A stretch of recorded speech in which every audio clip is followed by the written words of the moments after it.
The door exploded inward, with splintered, metal groaned, and 6 men in black suits flooded into apartment 304 like a tidal wave of violence. Day one stepped through last, his footsteps deliberate, his expression cold. He had done this 100 times. Break in, extract the target, leave no witnesses. Tonight should have been no different. Except tonight, everything changed. The apartment was silent. No resistance. No gunfire. No target scrambling for an escape route. Just sobbing. As Day One's eyes adjusted to the dim light, he saw her. A young African woman, mid-20s, curled on the floor near the couch. Blood dripped from her split lip. Her left eye was swollen shut. Her dress was torn to the shoulder, exposing fresh, angry bruises. And standing over her, fist still clenched, was a man, Korean, tall, smug. He looked at the intruders with irritation, not fear. Wrong apartment, the man said flatly. Get out. But Day One didn't move. He couldn't, because the girl lifted her head slightly, and through the blood and tears, her face became visible. For a moment, time stopped. His breath caught in his throat, his vision tunneled, and the world around him faded into static noise. She looked exactly like Hyrin.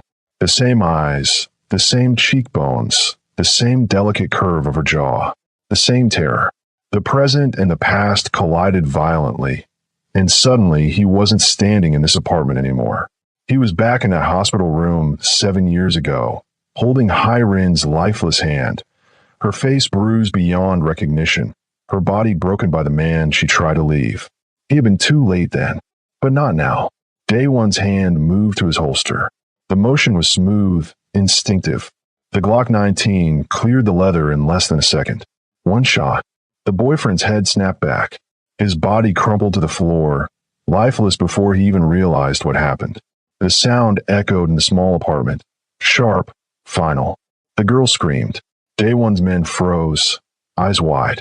They knew better than to question him. But this was different. This wasn't the plan.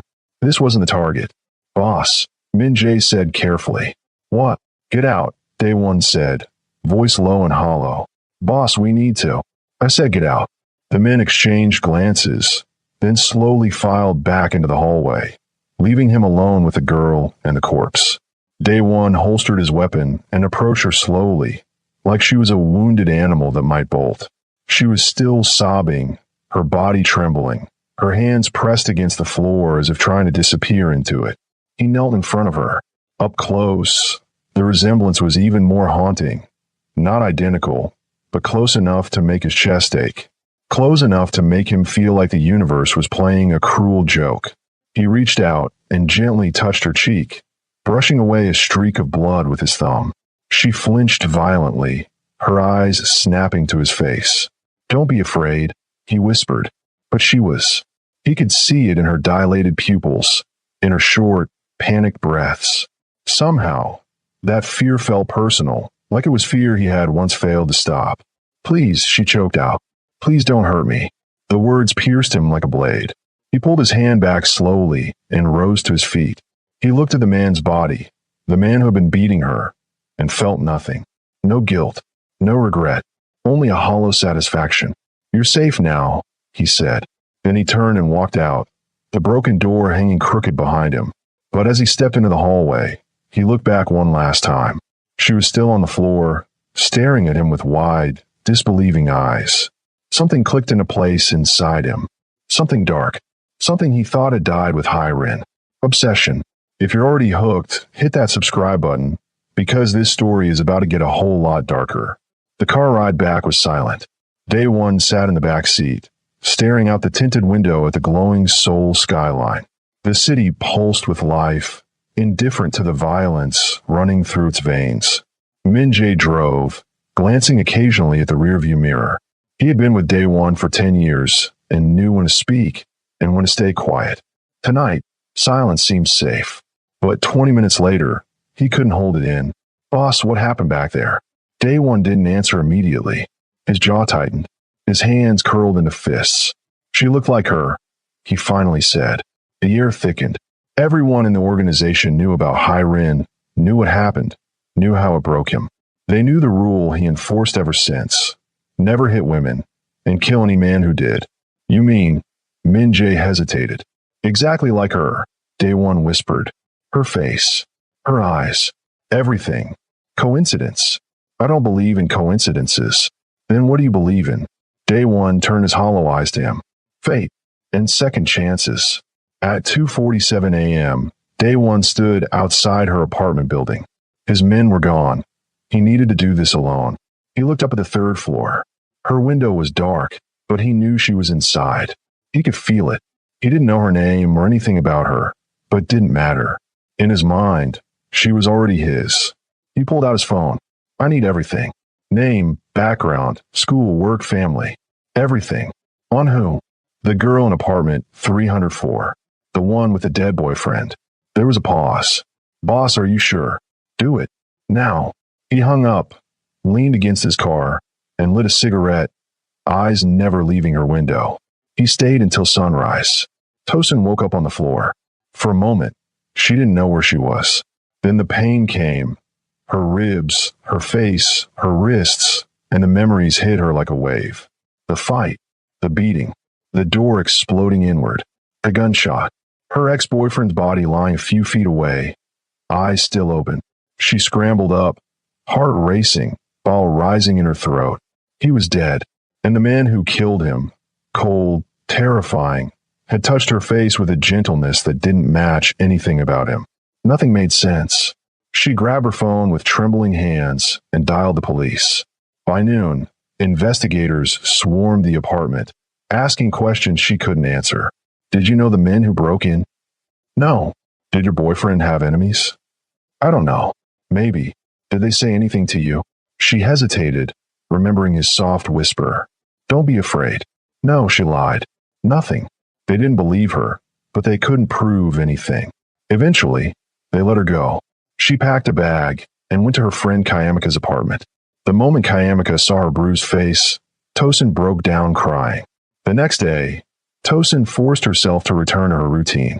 School first. She was a graduate student at Yonsei University and couldn't afford to fall behind. But as she walked across campus, a strange sensation prickled her neck. She felt watched. Near the library, she stopped and scanned the crowd. Then she saw it. A black Mercedes sedan parked at the edge of the lot, engine idling. Her stomach dropped. It was just a car, she told herself. Just a coincidence. But the driver's door opened, and he stepped out. The man from last night. Tall, broad-shouldered, immaculate in a black suit. His face expressionless, his eyes locked on her with an intensity that made her knees weak. She couldn't move. He didn't approach, just stood there, hands in his pockets, watching her like she was the only person in existence. Then he nodded once, slowly, and got back into the car. The Mercedes pulled away. Tosin stood frozen for a full minute, heart hammering. What on earth was that? Tosin tried to focus on her lecture, but the words blurred together. Professor Kim was talking about geopolitical tensions in East Asia, yet all she could think about was the man in the black Mercedes. The way he looked at her, the certainty in his eyes, the way he nodded as if confirming something to himself, and the way he killed her boyfriend without hesitation. She closed her eyes and inhaled slowly, trying to ground herself. It had to be paranoia. He probably had business on campus. It was just coincidence. It had to be. But deep down, she knew better. After class, she went to her part-time job at a small cafe in Hongdae. Mrs. Park, the owner, had always been kind, hiring her despite her imperfect Korean. Today the cafe was quiet, just a few students with laptops and iced Americanos. Tosin tied her apron and stepped behind the counter, relieved to have something mundane to focus on. Then the bell above the door chimed. She looked up and froze. He was there. Day One stepped inside like he owned the place, his presence commanding attention, even though he wasn't doing anything overtly threatening. He was simply there, tall, composed, dangerous. His eyes scanned the cafe until they found hers, and then they softened slightly. He walked to the counter. Tosin's hands trembled as she gripped the register. What do you want? She asked, barely keeping her voice steady. Coffee, he said. Black. No sugar. She stared at him, trying to read his expression, but his face gave nothing away. That's all, she managed. He tilted his head, as if considering something. For now, she made the coffee in tense silence, shaking so badly she nearly dropped the cup twice. When she handed it to him, their fingers brushed. The contact was brief, but it sent a jolt through her. He didn't pay. He simply nodded once, took the coffee, and sat at a table near the window, 2 tables away, and he stayed there for the next 3 hours. Mrs. Park eventually came out from the back room and leaned close to Tosin. "Who is that man?" she whispered. "I don't know," Tosin lied. "He has been staring at you for an hour. Is he your boyfriend?" "No," Tosin said quickly. "He's nobody." Mrs. Park didn't look convinced, but let it go. When Tosin's shift ended, she slipped out the back exit, hoping to avoid him. But when she rounded the corner, she found him already there, leaning against a lamppost, hands in his pockets, waiting. "How did you—" she began, then stopped. "Are you following me?" "Yes," he said without hesitation. The bluntness stunned her. She expected denial, excuses, but he offered none. "Why? What do you want from me?" He straightened and stepped closer, not threatening, but deliberate. "You remind me of someone," he said quietly. "Someone I couldn't save." The pain in his voice made her chest tighten. "I'm not her," she said. "Whoever she was, I'm not her." "I know, but you could have been. That night, if I hadn't been there." "You killed him," she cut in. "You shot him without asking questions. He was beating you. That doesn't give you the right." "It gives me every right," he said, his voice sharpening. "Men like him don't deserve mercy." Tosin stepped back, unnerved by the intensity in his eyes. "Stay away from me. I don't know you. I don't want to know you." He didn't move, didn't react, just watched her with that same unreadable expression. "You're not safe," he said finally. "Let me protect you." "I don't need your protection." A faint smile tugged at his lips, though it never reached his eyes. "You don't have to accept it. You already have it." Then he turned and disappeared into the crowd, leaving her trembling on the sidewalk. That night, she couldn't sleep. She lay in Kayamika's guest bed, staring at the ceiling, replaying the day. Kayamika noticed something was wrong over dinner, but Tosin couldn't bring herself to explain. How could she? Who would believe her? Lying in the dark, she suddenly heard footsteps outside the apartment. Slow, deliberate. Her breath stopped as the steps paused, then continued down the hallway. She exhaled shakily, telling herself it was a neighbor. But she knew better. He was out there, watching, waiting. The next morning, she went to the police. She marched into the precinct determined to file a report, get a restraining order, something. But the officer barely listened. "He's following me," she said. "He showed up at my work. He admitted to stalking me. Has he threatened you?" The officer asked lazily. "No, but..." "Has he touched you?" "No, but..." "Then there's nothing we can arrest him for, miss." Her frustration bubbled over. "He killed my boyfriend." The officer's eyes widened slightly. "You're the girlfriend from apartment 304? "Yes." But instead of helping, he closed the file. "That case is under investigation. We can't discuss it.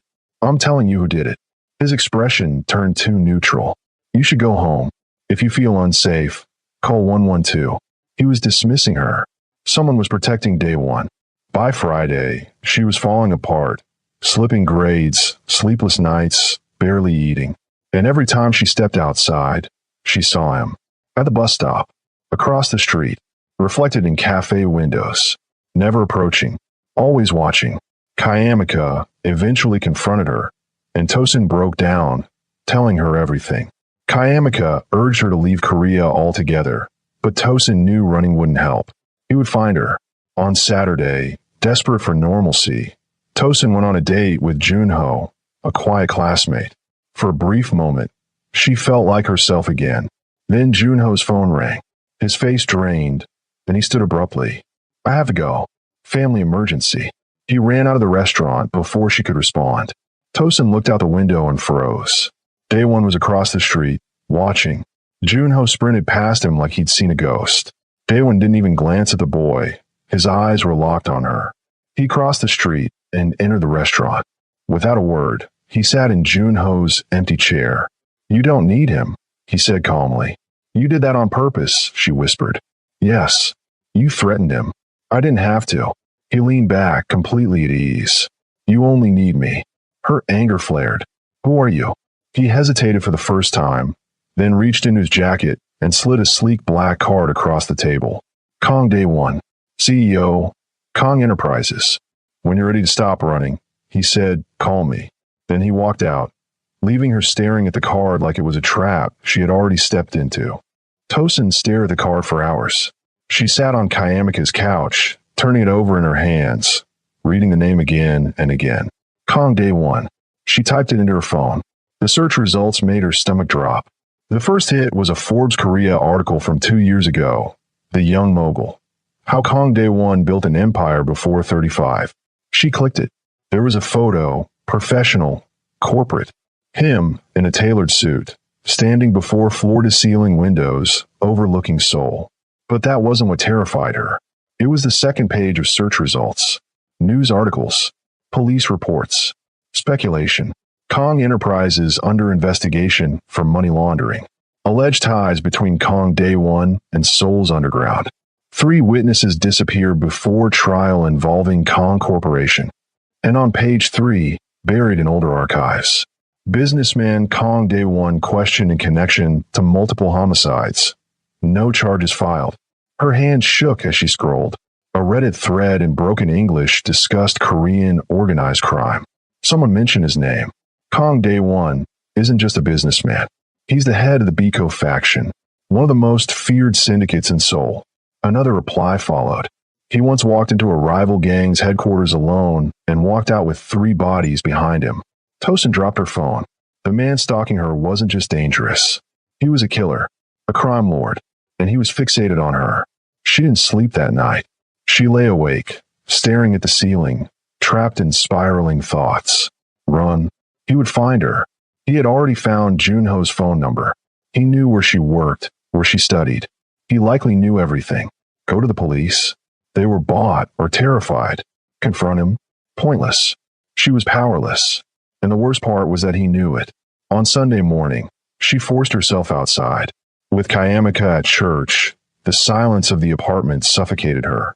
She took the subway to Namsan Tower, hoping the crowds would make her feel safe. Families, couples, vendors. The busyness gave her a fragile sense of normalcy. She bought a coffee and sat overlooking the city. For a moment, she could breathe. Then someone sat beside her. She didn't have to look. You've been researching me, Day One said. She turned slowly.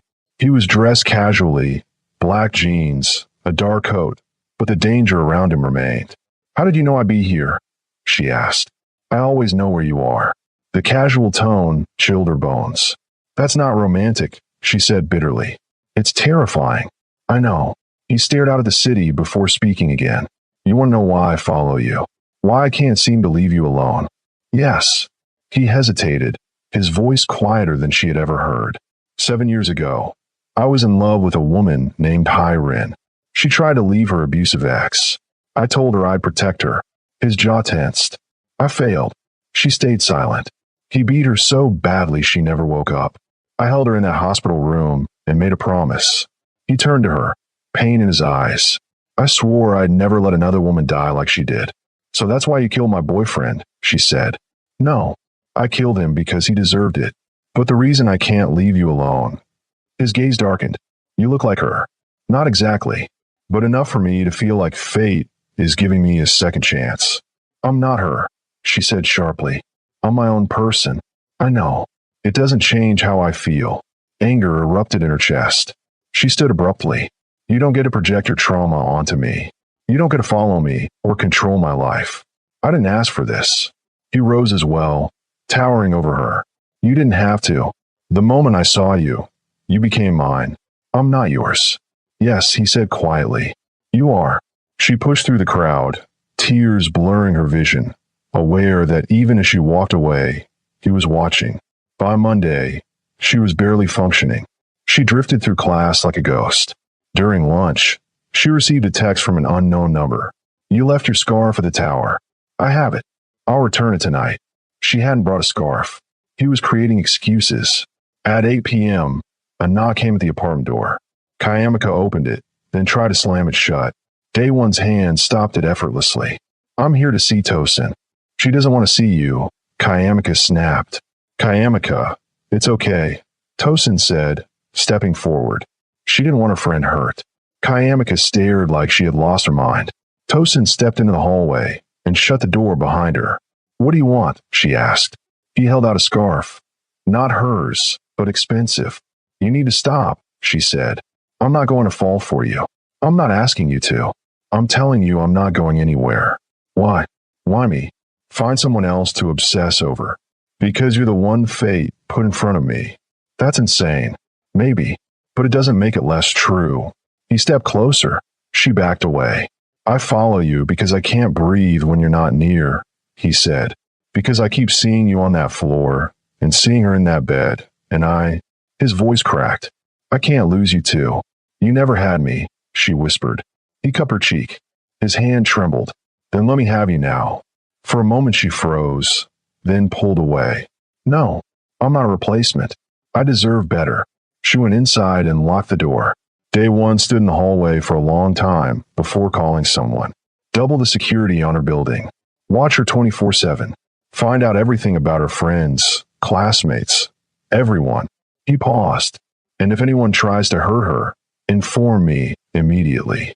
He walked away but glanced back to the door with a small smile. The next day, Tosin noticed the watchers, professionals trying to be subtle. A man reading a newspaper that never changed pages. A woman with a latte she never drank. A black SUV with tinted windows. He hadn't just followed her. He had surrounded her. She called him. Call them off, she demanded. There for your protection. I don't want your protection. That's not your choice. You're suffocating me.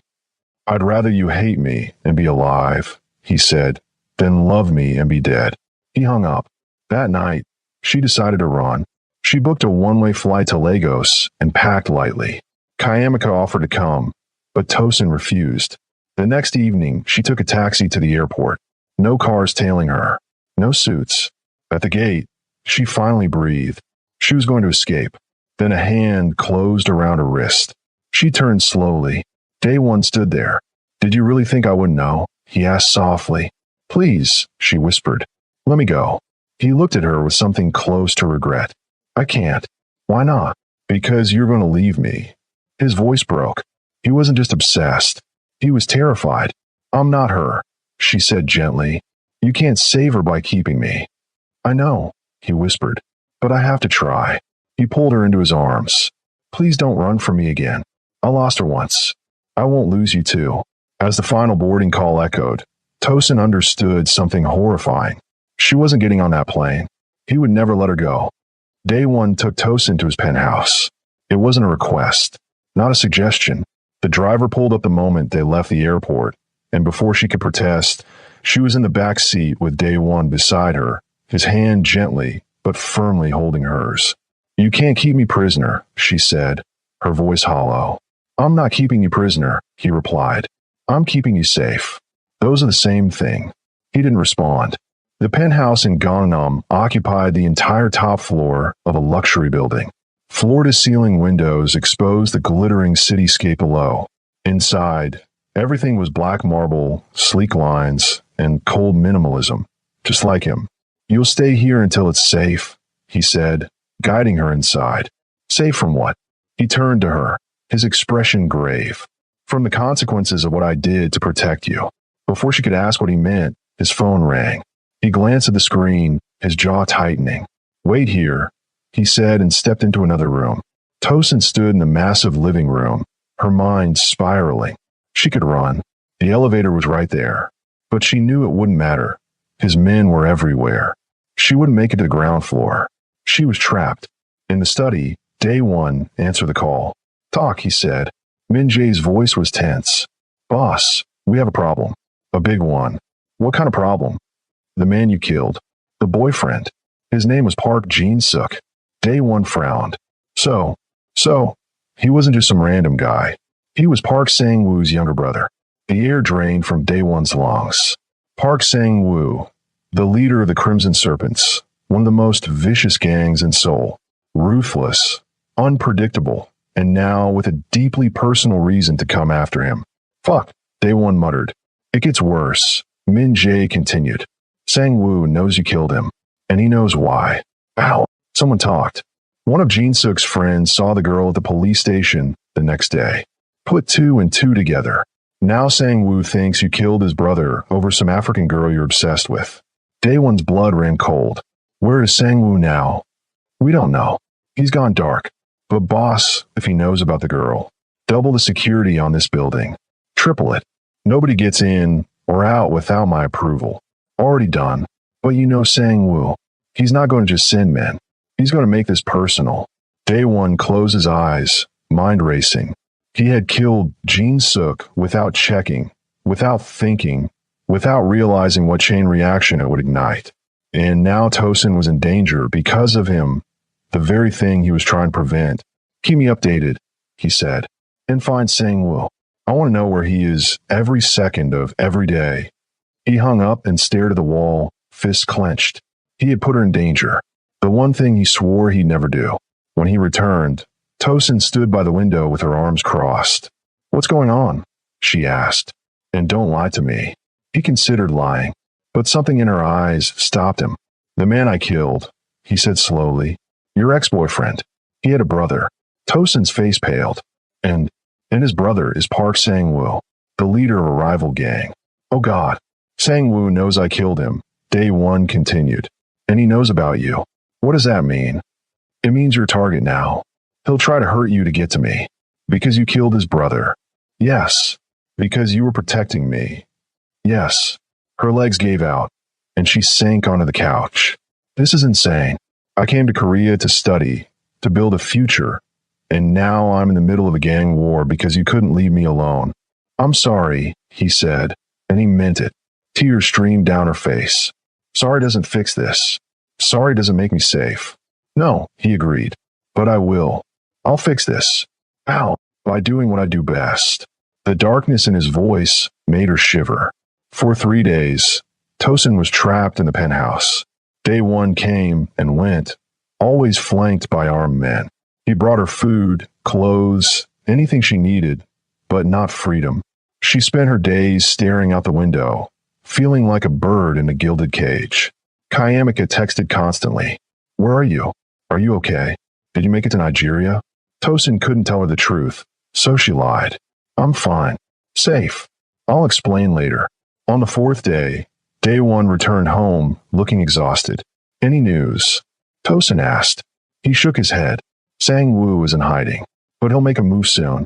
Men like him always do. And when he does, I'll end him. He said it like he was talking about running an errand. You talk about killing like it's nothing, she whispered. Because to me, it is nothing, he replied. I've killed more men than I can count, and I'll kill 100 more if it means keeping you alive. I never asked for that. You didn't have to. He sat beside her, closer than usual. Do you know what the worst part is? What? I don't regret it. Any of it. Because if I hadn't been there that night, you'd be dead. Tosin stared at him, searching his face. You're not a good man, are you? No, I'm not. Then why do I feel safe with you? The question surprised both of them. Day One reached up, tucking a strand of hair behind her ear. Because you know I'd burn the world down before I let anyone hurt you. His hand lingered on her cheek. For a moment, neither moved. Then Tosin pulled away. Don't make me feel things for you. Not when this is all so wrong.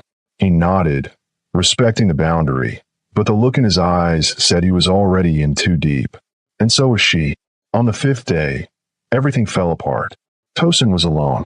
Day One had left an hour earlier, leaving 2 guards outside the door. She was in the kitchen making tea when the lights went out. Suddenly, completely. Her heart ceased.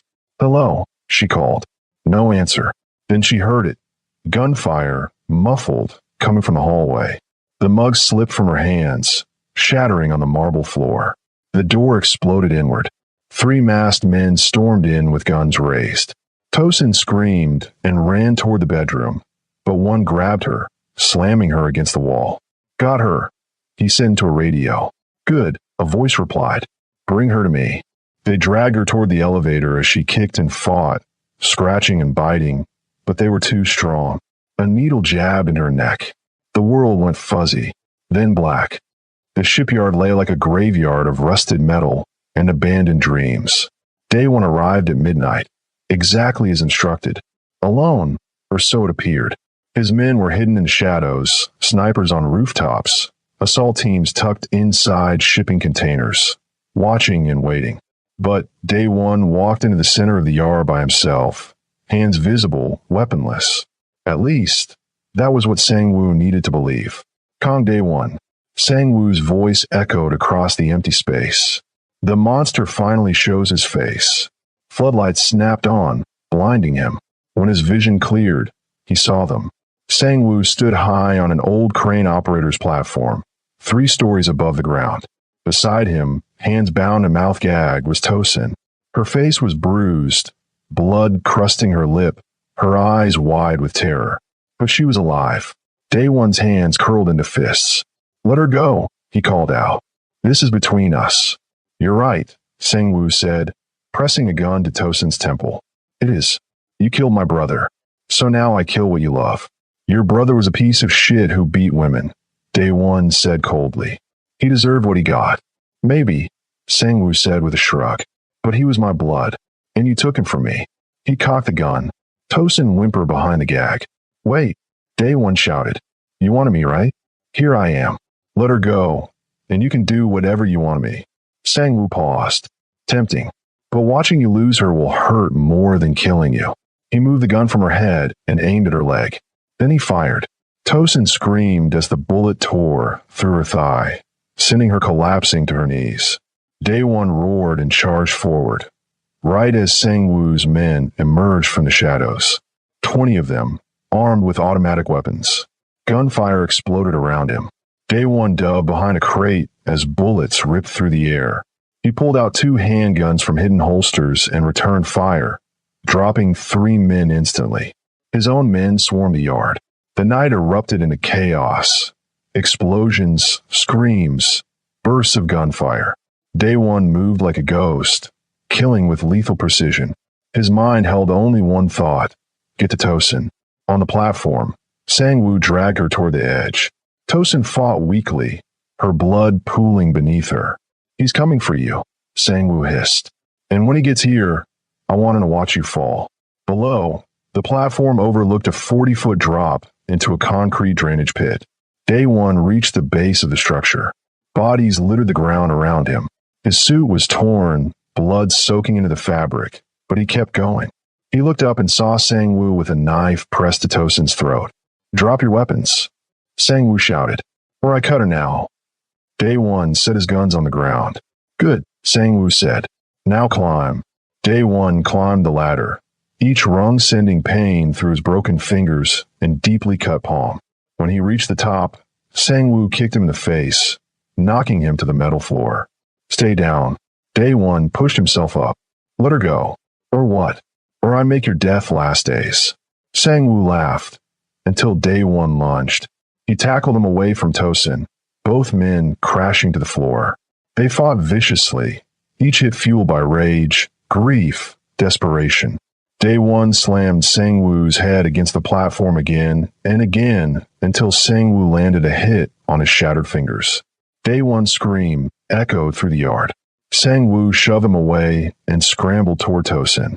She tried to crawl, but her leg gave out. Sang-woo grabbed her by the hair, dragging her to the edge. "You want her," he shouted. "Catch her." And he pushed. Everything slowed. Tosin fell backward, her terrified eyes locked on Day one's. She didn't scream. She simply fell. Day one threw himself forward, reaching with everything he had. His fingers caught her wrist, barely. Her weight dragged against his broken hand. Blood slicked his grip. He dropped onto his stomach, both hands clutching her wrist. "I've got you," he gasped. "I've got you." She dangled 40 feet above concrete, trembling. "Don't let go," she whispered. "Please." "Never." He tried to pull her up, but his broken fingers failed him, and his right hand kept slipping in blood. Behind him, Sang-woo laughed. "How poetic. You get to watch her fall, just like Hyrin died." Day one ignored him, straining with everything he was. "Day one," Tosin said, her voice suddenly calm. "It's okay." "No, don't say that. You have to let go." "Shut up." I'm not losing you. Her eyes softened. Look at me. He did. It's not your fault, she whispered. Not this. Not Hyrin. None of it. Tosin, please. I forgive you. Something broke inside him, and then his hand slipped. Just a little. Enough. Her wrist slid through his fingers. Tosin, he screamed, lunging desperately. But she fell. Her body plummeted. Their eyes met one last time before she struck the concrete with a sickening, final crack. Day One stared down at her broken body, refusing to believe it. She didn't move, didn't breathe. Gone. A raw, animalistic scream tore from him, a sound of pure soul-shattering agony. Behind him, Sang-woo laughed. Guess you couldn't save this one either. Day One snapped. He spun, grabbed Sang-woo by the throat, and lifted him off the ground with one hand. Sang-woo choked, eyes wide in horror, as Day One slammed his head into the railing. Once, twice, again. Min-jae arrived with men, shouting, trying to pull him off, but Day One was beyond human, locked in a trance of destruction. He didn't stop until Sang-woo's skull cracked, and there was nothing left of the man. Only then did Day One collapse to his knees. His hands were mangled, useless, bones and skin shredded, but the pain didn't register. Nothing did. Min-jae approached cautiously. Boss, kill them all, Day One whispered. What? Day One raised his head. His eyes were dead, hollow. Every member of the Crimson Serpents, every associate, every family member, every person who ever helped them. Erase them. Boss, do it. And Min-jae obeyed. What followed became the bloodiest week in Seoul's criminal history. Day One turned into a ghost, a demon, an unstoppable force of vengeance. He slept nowhere, ate nothing. He hunted. Safe houses burned. Businesses exploded. Soldiers died screaming. Day One killed most of them himself, despite his shattered hands, using knives, pipes, anything. By the end of the week, the Crimson Serpents ceased to exist. 3 weeks later, Day One stood before two graves in an empty cemetery as rain fell softly. One on the left, Lee Hyrin, 1994 to 2018. One on the right, Tosin Adeyemi, 2000 to 2025. He knelt between them, bandaged hands resting on trembling knees. The doctor said he would never fully use his left hand again. He didn't care. I failed you both, he whispered. I promised to protect you. And I failed. Rain washed over him. Hyrin, I thought saving someone who looked like you would fix the broken parts of me. But I only destroyed another innocent life. His voice cracked. Tosin, you told me I wasn't responsible for Hyrin, but I'm responsible for you. I pulled you into my world, made you a target, held your hand, and let you fall. He closed his eyes, tears bleeding into the rain. I'm so sorry. He stayed there for hours. When he finally rose, he placed a single white rose on each grave. I won't forget you, he said, either of you, and I won't fail anyone else again. Then he walked away, shadows stretching long behind him. 6 months later, Day One sat in his penthouse, staring out over Seoul's glittering skyline. He had cleaned up the organization, made it legitimate. No violence unless absolutely necessary. He funded women's shelters now, domestic violence programs, anything that helped women escape abuse. A penance, but it didn't fill the void. On his desk were 2 photographs, Hyrin smiling in a sunlit park, and Tosin, taken without her knowing, sitting in the cafe where he first saw her. He looked at them every day, and every day he asked himself, was love worth the destruction? He never found an answer. Some stories didn't have happy endings. Some men were destined to destroy everything they touched. He was one of them. He set the photos down and poured himself a drink.